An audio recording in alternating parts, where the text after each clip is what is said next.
Hello survivors and welcome to another video. In today's video we are back in Soulstone Survivors and we have another beginner build for you guys. It is for Cursve VII, it is with the Sentinel. As you can see, if we go to my profile, we have put a lot of work into the Sentinel recently to get here. Now we did start off on I think about 20 prestige with the Sentinel, and then since this weekend I have actually done a lot of Sentinel runs, but it hasn't really taken a lot of time. You can see only one we've gone into Overlord Cycle 3, which took 23 minutes, but every other run has been under 9 minutes. So we're not looking at a very long or a lot of amounts of time spent doing this. But as you can see, while leveling up, we kept using Storm of Arrow, Build Ballista, Sniper Shot, ricocheting shot if you prestige level 50, but before we got to prestige 50 we were running sniper shot, build ballista, frag shot, bloodlust, storm of arrows, and rain of arrows. Very strong, very easy to use. Huntress bow is the first weapon of the Sentinel, so we didn't have to unlock any weapons, and with our skill tree, because we are on a fresh save, all we did is we ran ourselves as much as we could. Every time we received resources, once our skill tree was finished, we started pumping levels into here. But you can see we got 34 points that we aren't using yet, because I want to show you that we are strong even without this. And you did see in the profile a couple of levels on the Arcane Weaver, because we wanted the material efficient extraction from the Arcane Weaver. You only require level 21 prestige on every single character to get their first the rune over here. So getting yourself unconventional start and efficient extractor are very good. I did use them for the first lot of levels. It just helps you get rid of, see, I unlocked it over here after 5 matches. It just helps us get rid of using shoot, which is the first skill, and then we land up starting off with rain of arrows and storm of arrows. Shoot is just really weak in the beginning. I feel like it's just really not the greatest of starting skills. So as soon as we were able to unlock unconventional start, we started using it from there.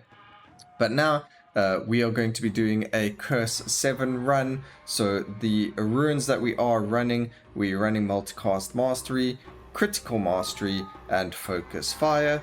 And then we have a weapon expert and efficient extraction.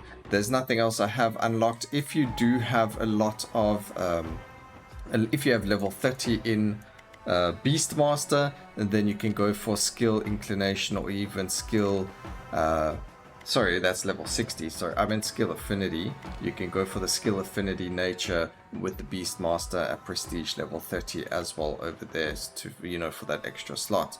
But as you can see, only 7 out of 7 runic power. We haven't done all of the events. Let's get into it. We are going to be doing our first Cursve VII on this entire save. As you can see, we don't have everything unlocked yet, but let's get straight into it. Again, very simple, very easy with this build. The only thing with it, skills, if you have done the event, I actually suggest doing it with this weapon on the Sentinel, the Frozen Wasteland event, the Bramble event. That's going to unlock your gosh, my brain's gone a bit Hong Kong over here.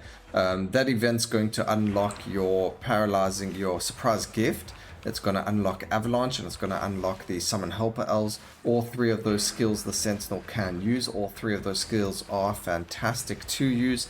Avalanche, if you have done the event and you've unlocked Avalanche, and you've unlocked you know, the other skills, you can use them. They are very strong. They are going to help you a lot. But for this, we're going to focus on a Noxious Shot as well as a Storm of Arrows, because Storm of Arrows is going to help assist us in putting a lot of rot or poison onto all of the enemies. So we actually want skills that have a low cooldown. So in this case, we are going to land up taking Ricochet Shots, but we will probably replace it with something else further on down the line. I just don't want to use rerolls on skills. It's not really that necessary in the very beginning over here. And as you can see, even at low level, our Panther, pretty easy to catch. As long as you're sitting in the corner you should be able to see it. As soon as you see the R's, and let's say, well, I'll show you a good example the next time we get onto or need to get onto the Panther. What happens when you have the R's show up and you miss the Panther, or you start taming it and you leave it, or whatever the case may be. There is a very easy way to find the Panther, and it's quite silly. Maybe it's something they can think of changing in the future, or it shouldn't necessarily happen, because if you're not taming it, it shouldn't move the way that it does. But that can be something for another time. So over here, I do actually want both, so we're going to grab that and that. There we go. We do need our movement speed, so we're going to keep that. Again, we're looking for skills with low cooldown, so we're going to take the lightning bolt over here. Exposed weakness is fantastic as well, but we want the cast frequency here as well, so we are going to lock. Grab the exposed weakness. See, surprise gift, very cool. Has paralysis. Paralysis makes it so that we reduce the movement speed of enemies, and also increases the direct damage taken by enemies by 4% per stack of paralysis. Now, this is a direct damage skill, so it would be really, really good to use with paralysis, but the cooldown, do you know what? Yeah, and because a lot of people don't necessarily have it unlocked, it means that you're not necessarily going to be able to use it, so we're not going to grab it there for you guys. We're going to grab Bladed Chakra because it is a lower cooldown than the Bomb Barrage, but you can grab Bomb Barrage as well for the weakness. Weakness is also very, very strong early on in the game. So over there, we don't need another dash. We already get 3, and then we've got 4. If you really struggle with surviving and you think you need more dashes, you can grab the extra swift. It is very, very good, but for me, I don't necessarily need it. We're actually going to grab the expansive, and then over here we will re-roll once, and we are not getting the skills we want, so we're just going to grab ourselves a poison bolt over here just for the poison. It also has a decent cooldown to it, and then we are looking for Chaos Bolt. The reason we use Chaos Bolt is because of the chaotic negative effect. What that does is it gives it a chance for some of our skills, or a random skill that we own, to proc more than once, on cooldown. So let's say something like Noxious Shot is on cooldown for the 1.1 seconds. After Chaos Bolt goes off, we could randomly shoot another Noxious Shot, so effectively doubling its damage, but it is a chance of happening. And I do believe that not the Noxious Shot, the Chaos Bolt does have a really high chance. I believe it's like 45%. And if you saw over there, we did have our Sentinel or our Panther start spawning, and we did start taming it, and because the green bar occurred and we weren't close to it for the entirety of the round, it runs away. Now, where does it run to? You'd think, okay, well, we saw it there, how come it's no longer there? What happens is it will always run to the center of the map. So we're gonna run to the center of the map now as well, so that we can just show you that the Panther is actually there. So I think we might replace Ricocheting Shot. If you have Avalanche is fantastic. We are going to replace Ricocheting Shot. We're looking for Storm of Arrows, and then every time you see a Venomous, you do want to pick it up. A Venomous is going to be your bread and butter. We are going to grab one touch of ice so that we have a chance of receiving ourselves the hypothermia, and then we're going to work on there we go, there's our Storm of Arrows. We're going to keep Storm of Arrows and get rid of Ricocheting Shot, and that's going to be fantastic. The Storm of Arrows is going to deliver the Venomous for us. So every time you lose your Panther, as long as you have saw yourself with the green arrows and you lose connection, the Panther is going to run to the middle of the map, and then you can just run around. If you have bosses up, you just wait till you've killed the first set of bosses, then you can go run to the middle of the map and mount onto the Panther.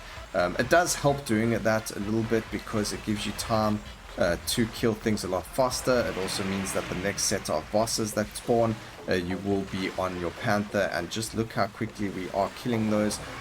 Just remember, we still had about 45 skill points to put into our skill tree that we never, for the sake of, you know, showing you just how strong this is.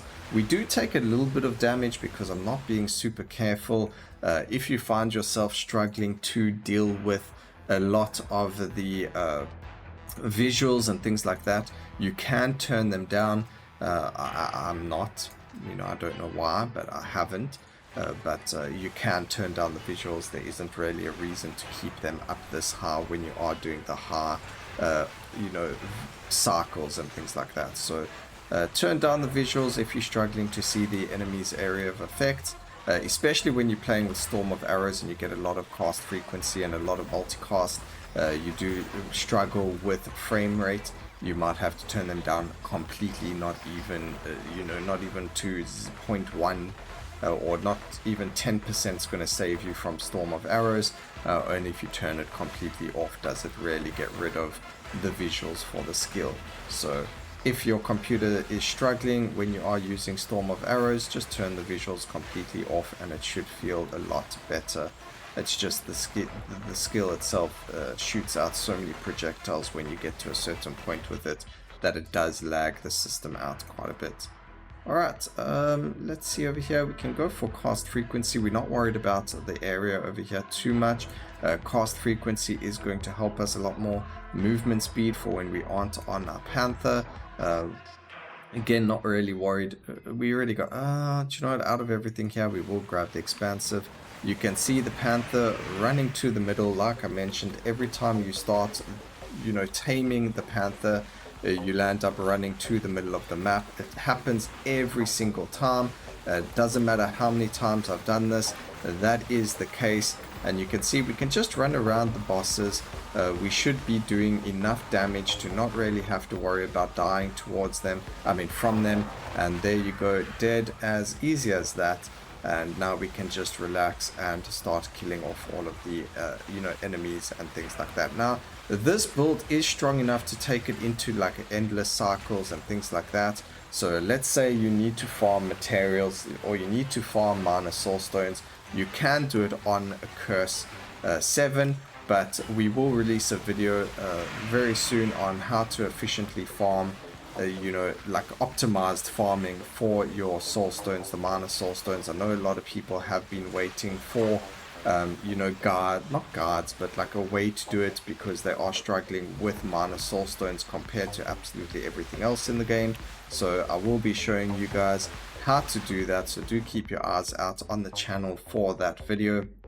Cast frequency on Noxious Shot. We are actually going to grab the Swift there because there's nothing else to grab. Damage on the Poisonous Shot, although we didn't really need it. We're going to grab that because why not? And then if we get ourselves more crit, which we should have been doing, that would have helped us with the exposed weakness. So we were lucky to get exposed weakness without the crit. We are only on 50% crit chance. We don't have a lot of crit, unfortunately. We haven't really been offered it a lot. But as you can see, 50%. I think once you get to like 75%, you really start to feel the power of crit and the crit mastery rune. So try and get to 75%. I feel like 75% is a really good place to be. And as you can see, it gets really hectic on high curse levels. So doing it on the Sentinel with all the dashes really helps. If you're also struggling with all of the AoEs, you can go and destroy all of these pylons over here, or the totems, or whatever you want to call them. So you literally just run up to them. They should die very quickly, and that's going to save you a lot of area of effect. Also, the more area of effect that you have on your character, obviously the more creatures you're going to kill, and therefore it's going to be a lot easier for you. We can kill the prophetess quickly. There we go, down and dusted. Go and kill them. There you go, all done. Left with 8 life. Very interesting over there. I did not expect that to happen. So we finished Curse 7 with 7 minutes on the clock. First time completing it. We should get oh, we didn't actually get an achievement at all, but there you go. We went from level 91 to 100, and that isn't even with trying to farm for the prestige. So I hope you guys enjoyed the video. I hope you learned a little bit of something on the Sentinel. Please remember to like, comment, and subscribe for more videos like this in the future. And always remember, keep safe, survivors. Until next time, cheers.